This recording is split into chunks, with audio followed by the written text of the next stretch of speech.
What's going on, guys? I hope that you're all having a wonderful day today. For those of you that are new to the channel, my name is Ty, and today in this video, I'm going to be talking about a complete unknown, the brand new Timothée Chalamet-led Bob Dylan biopic film that just came out in theaters about 2 days ago. Unfortunately, the Christmas festivities kept me pretty busy, but either way, I was really looking forward to checking out this movie, especially because of Timothée Chalamet. Honestly, he's one of my favorite working actors. I feel like he's the next face of Hollywood, and also, the press tour for this movie so far has been so funny. I feel like he's been doing a bunch of podcasts and interviews. I watched his podcast with Theo Vaughn. He's been having a bunch of funny social media posts. He's just showing up everywhere to try to promote this movie, and I respect the admiration. It feels like he actually cared about this film, and this was, getting some rumbles that this could be his chance to get his first huge Oscar, for Best Actor. That's a huge, accolade for his young career. I think that if he won, he would be the youngest actor to ever win Best Actor. So, what do I think about the film? Let me give you guys some context here. I'm going to be completely open and honest with you guys. I only knew that Bob Dylan was a musician before going to this movie. I didn't even know any of his songs. I didn't really know anything about him. I literally just knew him by name, and I knew that he made music. That's about it. Johnny Cash is in this movie. I'm very familiar with Johnny Cash. Some of maybe the other small characters that are mentioned or brought up, I was familiar with, but Bob Dylan, the main character in this movie, I was not familiar with his music catalog or who he was as a person. So, in a way, I can offer a bit of a different perspective because of the fact that I went into this movie not to see a visual representation of the story that I already know, but rather learn about him, and this was going to be my gateway to Bob Dylan. And to kind of just cut to the chase here, what did I think about this movie? I definitely enjoyed it. Is it the best movie of the year? No. I'm not really a big biopic person, but I've got to say, I think that they did a pretty good job just showing this short portion of Bob Dylan's career, more in the earlier stages, you could say. So basically, this film takes place from 1961 roughly to 1965. It's only 4 years. The first act takes place from 1961 to 1964, then the next two acts, for the most part, take place in 1965. So we're really focusing on that last year of this 4 or 5 year period.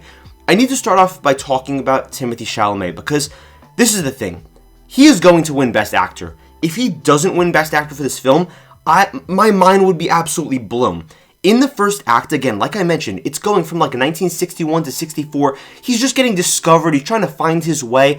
Honestly, it feels like a natural progression of him just kind of climbing up the totem pole. He's basically just making good music. People are starting to really like his songs. You see the way that he's interacting and making new connections with some other musicians, with some people within the music business, like record labels and things of that nature. And that's just the first act. He's kind of a quiet kid, he's pretty humble. He could kind of be like a dick at times, but either way, that's just kind of who he is. And while I did think that his performance as Bob Dylan in that first act was really impressive, there's just this switch that completely flips when all of a sudden, again, at the end of the first act, a title card comes up with text that just says 1965. So we're jumping a year or two, and Timothée literally transforms into Bob Dylan. This is one of the most impressive performances that I have seen as of recently. I mean, this is a nutty performance. This is a god tier performance. He just completely changes into a new human being. This is the thing, because the people that he's playing alongside, like Edward Norton and Elle Fanning, I'm looking at them and I'm saying, wow, that's Edward Norton playing this character. He's doing such a great job. Really great actor.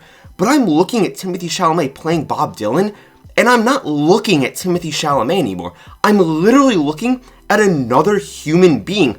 I am looking at Bob Dylan. This really might be the best performance of Timothée's career, and it's funny because earlier this year, I was saying that about Dune 2. Now you've got this film that to an extent almost blows that one out of the water. In Dune 2, in the final act, there is also a flip that switches where Timothée suddenly becomes, Lisa Al Gaib, and all of a sudden he's super powerful, he's much more, lavish.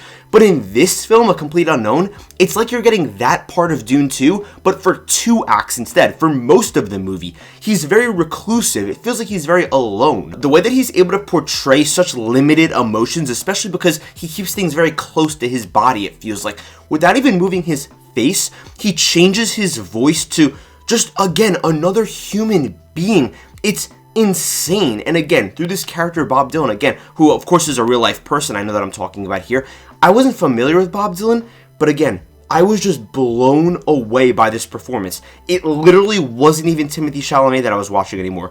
His singing is awesome. He's playing the guitar, he's ripping the harmonica, doing a really great job. And the way that he's playing off of other characters, and you're watching Bob Dylan just have this very standoffish personality to where it feels like he has this wall up between his feelings and what he portrays to other people. To an extent, as the movie goes on and on and on, you watch that he becomes more and more of a contrarian. It's like whatever people tell him to do, he just wants to do the opposite. He basically doesn't even smile this entire movie. It's like crazy, except for maybe when he's being sarcastic 1 or 2 times throughout the film. He kind of like trolls some people. I know it's like a stupid way to put it, but he just likes to piss people off, and he likes to just go in the opposite direction of what they want. When it comes to the structure of the film, just overall, I like that they just chose this small portion of his career. I don't know the whole story of his career, but if we went from like 1961 to present day, there definitely would have been way too much to cover. I like that they just spent some time just showing you how his upbringing was and how he kind of rose to a decent level of fame, because honestly, it's pretty straightforward. He kind of just, got some attention, and then he was doing some gigs, and he just got relatively popular. Pretty straightforward, pretty simple. So I like that we didn't spend too much time on it. I would say that the first act is actually the worst act of the movie, because it's kind of confusing to follow all the names of the people, especially when you're not really familiar with these people. Like Pete Seeger, I'm pretty sure, is the guy that Edward Norton plays. You've got Elle Fanning playing his girlfriend Sylvie. Even Joan Baez, I really was not familiar with her, who's played by Monica Barbora, I'm pretty sure is her name. All these characters, though, I gotta say, have really, really great screen presence. I thought they all had really awesome performances. They're pretty much like the main trio outside of Timothée. Also, you've got Boyd Holbrook playing Johnny Cash. You want to talk about a complete transformation? Oh my god, they put like dark contacts in his eyes, they changed his hair. I literally thought I was looking at Johnny Cash. It's crazy. It looks nothing like him, especially because he has blonde hair and like blue eyes. Super weird to look at. But the love triangle that's going on here between Sylvie and Joan Baez and Timothée playing Bob Dylan, of course, it's really interesting. I wish they kind of expanded on it a bit more, especially towards the end of the film. But I've got to say, as the film goes on, you start to see how he just is kind of selfish, honestly, and he doesn't really care about other people's feelings. It's almost like he does deep down, but his persona that he's created is stopping him from actually pursuing what he wants, and he just wants it all, almost, in a way. He just wants to be a musician. This is the thing, though. As the movie goes on, I've got to say, it definitely gets better. I think the last 45 minutes were really great. One issue that I had, though, again, is that when they're mentioning all these names and what's going on, I feel like they're not super clear, and I'm sure that if you know the story, it is very clear, but I really was getting kind of lost, and to an extent, I feel like, and this is a 2 hour and 20 minute movie, this is not, a short watch by any means. The pace is pretty well, but I feel like the story almost kicks in with like an hour left, and I know that sounds kind of crazy, but I was just thinking halfway through this film, where are we going to end this movie? Because I knew that it wasn't his whole career, but I was like, what's the breaking point? And with about an hour or 45 minutes left, you kind of start to get the idea of where it's going, in the sense that, oh, this is what we're building up to. Kind of like, this festival that he was basically just trying to break barriers at it. And again, kind of go with that contrarian persona. I want to give a shout out, even though I already mentioned her, to Monica Barbora, who played Joan Baez.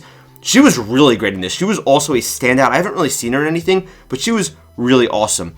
I think that this film, from a technical standpoint, is phenomenal. I think James Mangold did a really good job at getting some really good-looking sets, some really great camera work. I don't really think there's too many crazy shots or anything, but all the costumes look really great, especially because we're in the 60s, you've got to change basically everything. But the musical sequences, too, I feel like they really hit, because especially sometimes when, honestly, Timothy's kind of just on stage, just singing an entire song. I mean, there isn't really, any cuts or breaks.